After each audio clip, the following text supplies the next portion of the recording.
Hello मेरे प्यारे बच्चों, गुल्ले मुल्ले बच्चों।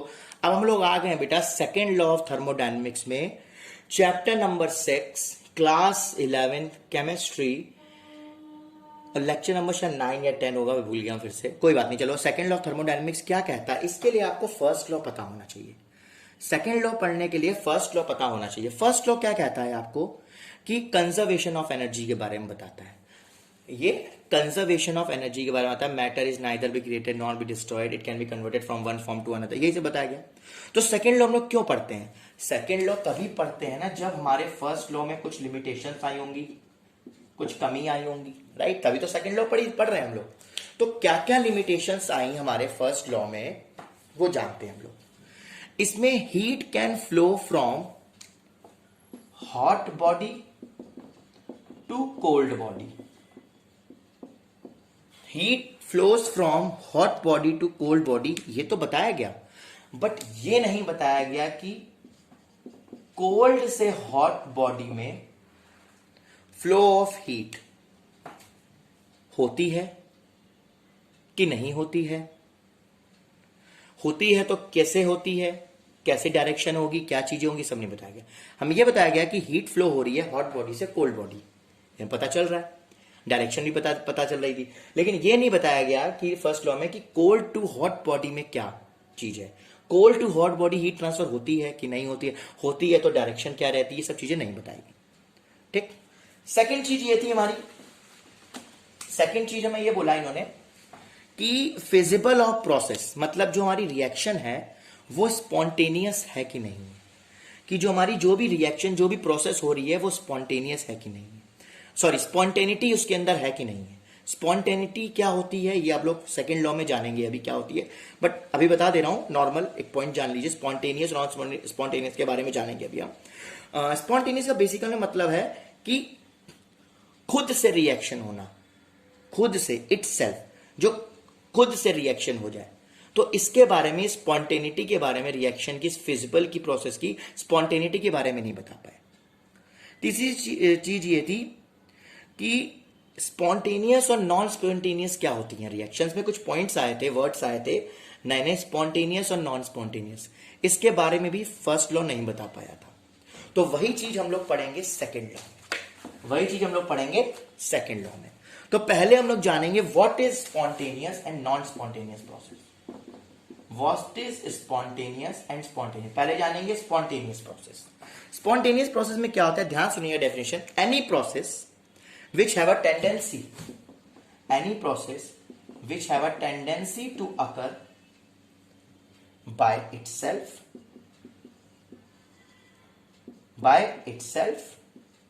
second, under given conditions,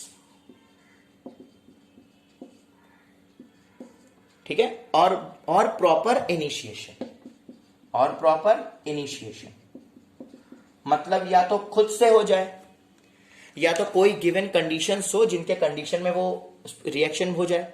तीसरी चीज, या इनिशिएट, पीछे से कुछ पुश करें आप लोग, मतलब जैसे कोई पढ़ता नहीं है तो आप मोटिवेट करते हैं, थोड़ा पुश दे देते हैं कि आगे बढ़ जाता है, वो थोड़ा पुश दे देना, इनिशिएट कर देना उस चीज को। तो पहली चीज या तो खुद हो सकती है, या तो इनिशिएशन की वजह से, या तो गिवन कंडीशंस की वजह से। तो इस वजह से जो रिएक्शन होती है उनको बोलते हैं स्पॉन्टेनियस रिएक्शन। क्या होते हैं? स्पॉन्टेनियस। जैसे example, sugar salt in water, salt solution, evaporation, ये सब क्या है? इट्स सेल्फ प्रोसेस है। जैसे sugar solution, salt solution, evaporation, ये सब क्या है? बाय इट्स सेल्फ, खुद से होती है प्रोसेस। क्या होती है? खुद से वो घुल जाता है कि नहीं घुल जाता है। इवापोरेशन खुद से होता है कि नहीं होता है। अब जैसे, अब दूसरी बात करें, इनिशिएशन। इनिशिएशन जैसे मैंने 2H2 लिया और O2 लिया और मुझे बनाना है H2O, तो हल्का सा मैं अगर इसमें इनिशिएट करूं, इसमें इलेक्ट्रिक स्पार्क दे दूं इसको, अगर मैं इसको हल्का सा इलेक्ट्रिक स्पार्क दे दूं तो ये H2O बन जाएगा।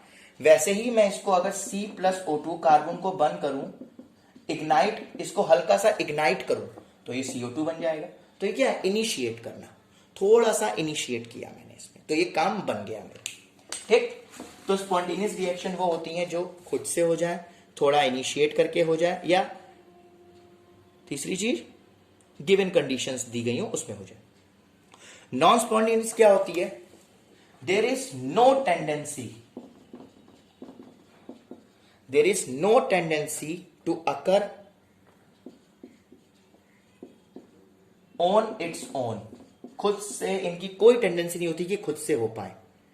Even after proper initiation and even after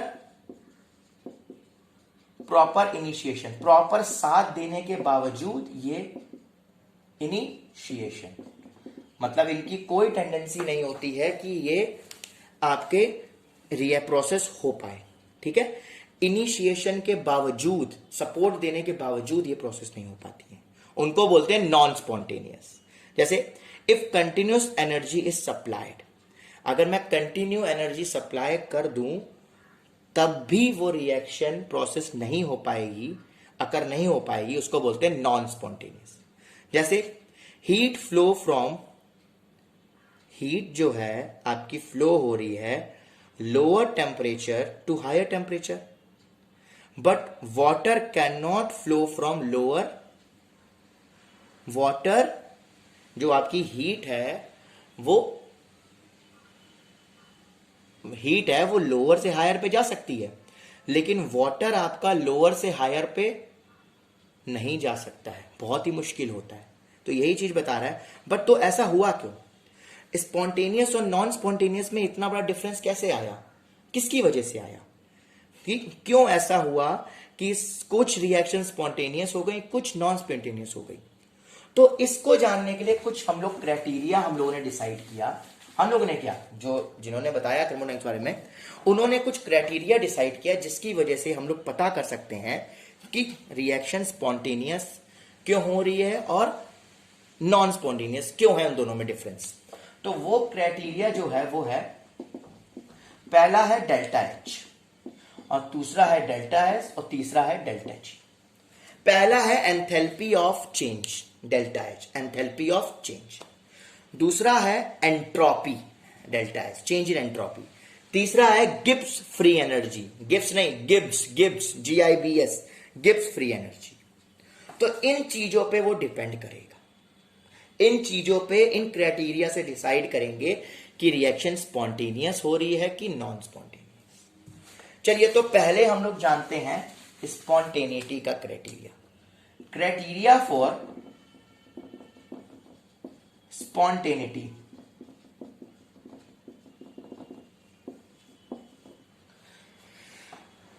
tendency to lower its energy. समझिए ध्यान से, स्पॉन्टेनियस क्राइटेरिया क्या होती है? जो भी प्रोसेस होगी उसकी एनर्जी को डाउन करना। उसकी एनर्जी अगर डाउन हो रही है तो आपके सिस्टम की एनर्जी अगर डाउन हो रही है, अगर आपके सिस्टम में एनर्जी अगर डाउन हो रही है, कम हो रही है energy, energy of system decreases, अगर आपके सिस्टम की एनर्जी डिक्रीज हो रही है तो डेल्टा एच आपका निगेटिव होगा। अगर आपके सिस्टम की एनर्जी डिक्रीज हो रही है तो आपका डेल्टा एच निगेटिव होगा। मतलब अगर डेल्टा एच आपकी हीट रिलीज हो रही है, अगर हीट आपकी बाहर निकल रही है, तो हीट बाहर निकलने का मतलब है आपके सिस्टम की एनर्जी कम हो रही है, और सिस्टम की एनर्जी कम हो रही है तो डेल्टा एच निगेटिव होगा, और डेल्टा एच निगेटिव है तो इसका मतलब ये स्पॉन्टेनियस रिएक्शन है, और स्पॉन्टेनियस रिएक्शन का है इसका मतलब ये एक्सोथर्मिक है। अब कभी कभी क्या होता है कि जो एंडोथर्मिक रिएक्शन होती हैं, जो एंडोथर्मिक रिएक्शन होती है, मतलब जो हीट एब्जॉर्ब करती हैं, वो भी स्पॉन्टेनियस हो जाती हैं। अब यहां पे फंस गए। मैंने बोला कि अगर आपके सिस्टम में एनर्जी बाहर निकल रही है, मतलब सिस्टम की एनर्जी कम हो रही है, कम हो रही है तो डेल्टा एच निगेटिव है, और डेल्टा एच निगेटिव है तो इसका मतलब ये स्पॉन्टेनियस रिएक्शन है। और एक्सोथर्मिक रिएक्शन आपको पता है ये हीट बाहर निकलती है। तो बट कभी कभी क्या होता है, ये रिएक्शंस एंडोथर्मिक वाली रिएक्शन भी स्पॉन्टेनियस हो जाती है।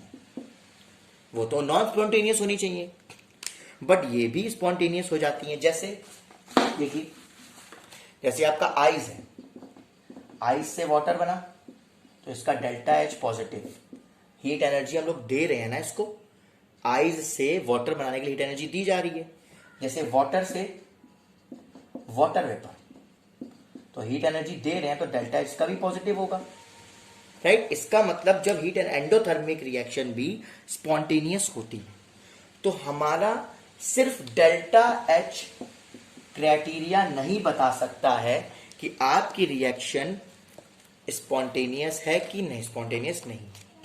इसका मतलब यह है कि हमारे पास सिर्फ और सिर्फ delta H enthalpy of change नहीं बता सकता है कि रिएक्शन हमारी स्पॉन्टेनियस है कि नॉन स्पॉन्टेनियस, क्योंकि कहीं कहीं एंडोथर्मिक रिएक्शन में भी हमारा स्पॉन्टेनियस रिएक्शन हो रही थी नॉन स्पॉन्टेनियस की बजाय, जैसे कि बताया।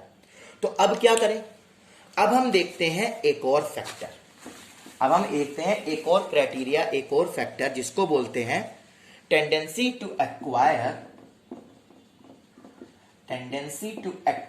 नेक्स्ट फैक्टर मैक्सिमम रैंडमनेस,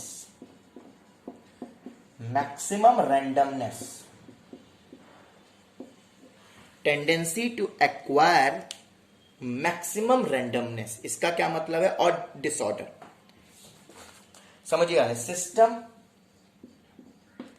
ये ऑर्डर और ये डिसऑर्डर,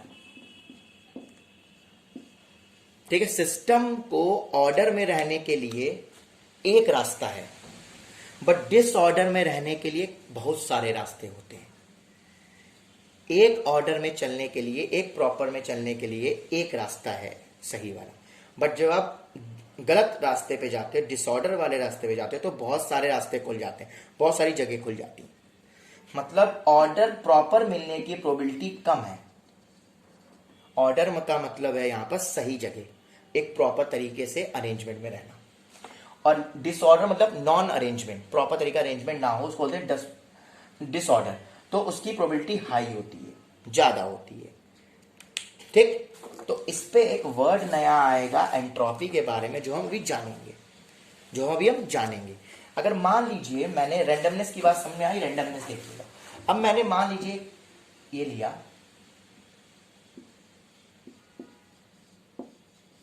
ये मान लीजिए एक क्लास है मेरे पास, 9th क्लास 11th क्लास है, ये सेक्शन ए मान लीजिए, सेक्शन बी मान लीजिए, ये पार्टिकल्स मैंने डाले हुए हैं इसमें, ये पार्टिकल मैंने यहां पर डाले हुए हैं, मान लो ये ए के बच्चे, ये बी के बच्चे, बीच में मैंने इसको एक कॉक लगा के क्लोज कर दिया, इस बीच के आने जाने के रास्ते को बंद कर दिया, तो सेक्शन ए वाले प्रॉपर तरीके से बैठे रहेंगे, बी वाले प्रॉपर तरीके से बैठे रहेंगे, इधर उधर नहीं जाएंगे, ठीक। तो इसको बोलेंगे ऑर्गेनाइज वे, ऑर्डर वे।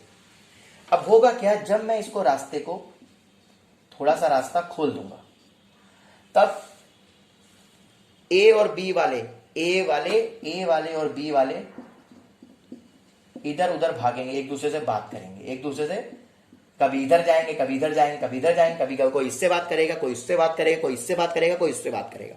तो ये डिसऑर्डर हो गया, डिसऑर्डर हो गया कि नहीं हो गया, इधर उधर घूमने लगे, है ना, रैंडमनेस बढ़ गई। पहले रैंडमनेस क्या थी, कम थी, डिसऑर्डर कम था, अब क्या डिसऑर्डर बढ़ गया, रैंडमनेस बढ़ गई। ऑर्गेनाइज, जैसे ही मैंने मिक्सिंग स्टार्ट करी, जैसे ही मैंने गैस की मिक्सिंग स्टार्ट करी, जैसे मैंने क्लास 11 के दोनों सेक्शन को मिक्स कर दिया, रैंडमनेस बढ़ गई, शोर शराबा बढ़ गया, चाय चाय चाय चाय चाय चाय चाय बढ़ गई। तो इसका मतलब ये हुआ, अब इसका मतलब यहां ये जानना है कि आइज से, जब हम लोग आइज से वाटर पे जाते हैं, आइज के पार्टिकल पास पास थे, वाटर के पार्टिकल, जब वाटर में घुसे तो पार्टिकल थोड़े दूर हो गए, जिसकी वजह से रैंडमनेस बढ़ गई, थोड़ी सी रैंडमनेस बढ़ गई। अब समझिएगा यहां पर पॉइंट, रैंडमनेस क्या हुई, बढ़ गई। रैंडमनेस बढ़ने की वजह से क्या हुआ, जहां पर रैंडमनेस ज्यादा होगी वहां पर स्पॉन्टेनियसटी ज्यादा होगी। फिर से बोल रहा हूं, जहां पर रैंडमनेस ज्यादा होगी, जहां पर रैंडमनेस ज्यादा होगी वहां पर स्पॉन्टेनिटी ज्यादा होगी, स्पॉन्टेनियस रिएक्शन होगी। और जहां पर रैंडमनेस कम होगी, जहां पर रैंडमनेस कम होगी वहां पर स्पॉन्टेनिटी नहीं, नॉन स्पॉन्टेनिटी होगी। क्या होगी, नॉन स्पॉन्टेनिटी होगी। मतलब यहां पर जो आपकी एंट्रोपी है, चेंज इन एंट्रोपी है, डेल्टा एस 0, मतलब यहां पर रैंडमनेस कम है, यहां पर रैंडमनेस कम है। और यहां पर डेल्टा एस क्या होगा, ग्रेटर देन 0, क्योंकि यहां पर रैंडमनेस ज्यादा है और यहां पर रैंडमनेस जहां ज्यादा होती है वहां स्पॉन्टेनिटी ज्यादा होती है। ठीक, आई थिंक इतना पॉइंट आपको क्लियर होगा। अब बाकी चीजें हम लोग अपनी देखेंगे नेक्स्ट वीडियो में। आगे एंट्रोपी के बारे में पढ़ना है और डिटेल में। Till then bye bye, take care. Spontaneous non spontaneous समझ में आया बेटा कि डेल्टा एच नहीं डिटरमाइन कर सकता कभी कभी, तो हम लोग आते हैं रैंडमनेस पे। तो जितनी ज्यादा रैंडमनेस होगी अच्छी होगी, रैंडमनेस ज्यादा होगी उतनी स्पॉन्टेनियस रिएक्शन होगी नीची, और कम होगी तो स्पॉन्टेनिटी नॉन स्पॉन्टेनियस रिएक्शन होगी। ठीक है, till then bye bye, take care, have a nice day. जैसे कि मैंने आपको बताया बेटा, जितनी ज्यादा रैंडमनेस होगी उतनी ज्यादा स्पॉन्टेनियस होगी, लेकिन ये जो चीज है वो दोनों फैक्टर मिलके देखेंगे। कैसे देखी, जैसे मान लीजिए मैंने आपको बताया कि अगर डेल्टा एस जो है आपका ग्रेटर देन 0 है, मतलब रैंडमनेस ज्यादा है, बढ़ रही है तो स्पॉन्टेनियस होगी। और यहां डेल्टा एच अगर आपका क्या है, डेल्टा एच जो है आपका नेगेटिव है। चलिए एक एग्जांपल लेता हूं मैं, जैसे मान लीजिए जैसे मैं आइस और उसी का एग्जांपल लूं। आइस से वाटर, सॉलिड से हम लोग लिक्विड फॉर्म में आए, तो यहां पर ऑब्वियसली बात है सॉलिड में ये ऑर्गेनाइज वे में था, ये रैंडमनेस फॉर्म में था, तो डेल्टा एस आपका ग्रेटर देन 0 आ गया, मतलब रैंडमनेस बढ़ रही है, तो ये स्पॉन्टेनियस रिएक्शन है। बट यहीं पे डेल्टा एच बोल रहा है कि हमने एनर्जी इसको दी तो ये लिक्विड बना, एनर्जी देते हैं तो डेल्टा एच पॉजिटिव आता है, ये बोलता है स्पॉन्टेनियस है। अब करेंगे क्या, तो अब ये दोनों आपस में लड़ने लगेंगे, तो जिसका फैक्टर ज्यादा बढ़िया होगा, जो ज्यादा सही से हमें वहां दिखाई देगा कि जो आपका एनर्जी है, जो एनर्जी दी जा रही है उसको कन्वर्ट करने के लिए, उनमें से दो भी जो फैक्टर लीड करेगा, दोनों में से जो भी फैक्टर लीड करेगा वो आपकी ऐसी आपकी रिएक्शन हो जाएगी स्पॉन्टेनियस। तो यहां पर मुझे ऐसा लग रहा है कि आइस से वाटर, सॉलिड से ऑर्गेनाइज वे में, ऑर्गेनाइज से नॉन ऑर्गेनाइज वे में आ रहा है, तो रैंडमनेस बढ़ रही है, तो ये स्पॉन्टेनियस रिएक्शन होगी। तो जरूरी नहीं है हमेशा स्पॉन्टेनियस ही हो, नॉन स्पॉन्टेनियस भी हो सकती है। तो डेल्टा एच यहां पर देखो बोल रहा है नॉन स्पॉन्टेनियस, डेल्टा एस बोल रहा है रैंडमनेस बढ़ रही है, ये बोल रहा है पॉजिटिव में एनर्जी दे रहा हूं उसको कन्वर्ट करने के लिए। तो इन दोनों फैक्टर में जो लीड करेगा वैसी आपकी रिएक्शन होगी। ठीक है, वो तो जब न्यूमेरिकल्स में हम लोग देखेंगे, वैल्यूज वगैरह जब आंसर्स निकालेंगे तो पता चल जाएगा, है ना। तो जो उनमें दोनों में लीड करेगा that will be the answer, that will be the type of reaction, spontaneous और नॉन स्पॉन्टेनियस। ठीक, तो स्पॉन्टेनियस होने के लिए यहां पर मैंने क्या बताया, जैसे ये था। अब मान लीजिए एक और रिएक्शन लेते हैं, मैंने लिया कि HgO जो है मेरा, आपको दिखाई दे रहा है HgO से बना मेरा Hg प्लस O2। ठीक, अब यहां पर ये सॉलिड में था, हमारा बन गया लिक्विड और गैस, लिक्विड और गैस बन गया। अब ये यहां पर ऑर्गेनाइज्ड वे में था, पहले क्या था, ऑर्गेनाइज्ड वे में था, अब ये नॉन ऑर्गेनाइज्ड वे में आ गया, लिक्विड और गैस फॉर्म में, गैसेस भी मिल गई, लिक्विड भी मिल रहा है। इसका मतलब क्या होगा, इसका मतलब ये होगा कि हम लोगों ने बिल्कुल ही नॉन ऑर्गेनाइज्ड वे में, यहां पर हमने एनर्जी क्या हुई इसकी, यहां पर एनर्जी इसकी देखो, जब एनर्जी यहां पर हमने इसको दी तो डेल्टा एच मेरा पॉजिटिव हुआ। ठीक, और यहां पर डेल्टा एस क्या आ रहा मेरा, ग्रेटर देन 0। क्यों, क्योंकि जो हमारे पास मिल रहा है Hg और हाफ O2 वो लिक्विड और गैस फॉर्म में मिल रहा है, मतलब नॉन ऑर्गेनाइज वे में मिल रहा है, मतलब रैंडमनेस ज्यादा होगी, रैंडमनेस ज्यादा होगी तो कैसी रिएक्शन होगी, स्पॉन्टेनियस। लेकिन डेल्टा एच बोल रहा है पॉजिटिव, तो पॉजिटिव का मतलब ये है डेल्टा एच अगर पॉजिटिव होता है तो नॉन स्पॉन्टेनियस होती है। ये बोल रहा है डेल्टा एच, फिर से जान लीजिए, डेल्टा एच निगेटिव तो आपकी स्पॉन्टेनियस, मतलब एनर्जी अगर आपकी बाहर निकलती है तो स्पॉन्टेनियस होती है। ठीक है, tendency to lower energy, tendency to lower energy delta H है, और टेंडेंसी टू मैक्सिमम एनर्जी, जितनी tendency to lower energy spontaneous, tendency to maximum randomness spontaneous. Delta H में tendency to lower the energy, energy अगर lower कर रहे हैं तो spontaneous मतलब डेल्टा एच नेगेटिव, और tendency to maximum the randomness वो एंट्रोपी पे डिपेंड हो जाएगा। तो ये दोनों फैक्टर डिपेंड करेंगे। तो डेल्टा एच अगर निगेटिव है तो इसका मतलब ये स्पॉन्टेनियस है, डेल्टा एच निगेटिव स्पॉन्टेनियस है, और डेल्टा एच अगर पॉजिटिव आ जाए तो ये नॉन स्पॉन्टेनियस है। ध्यान रखिएगा, negative spontaneous, non negative, positive, non spontaneous. तो यहां पर HGO को मैंने हीट दी, इसमें ब्रेक हो गया। लिक्विड और गैस में, तो लिक्विड गैस के पार्टिकल दूर दूर होते हैं, और दूर दूर होने की वजह से क्या होगा बेटा, रैंडमनेस बढ़ जाएगी। रैंडमनेस बढ़ जाएगी तो एंट्रोपी ग्रेटर देन 0, तो ये स्पॉन्टेनियस रिएक्शन हो जाएगी। लेकिन डेल्टा H बोल रहा है पॉजिटिव, डेल्टा H बोल रहा है पॉजिटिव, तो डेल्टा H बोल रहा है कि भैया ये नॉन स्पॉन्टेनियस होगी। अब इन दोनों में जो लीड करेगा वो उस टाइप की रिएक्शन होगी, नॉन या स्पॉन। नॉन या स्पॉन, अब देखिए मुझे तो ऐसा लग रहा है स्पॉन होगी। क्यों?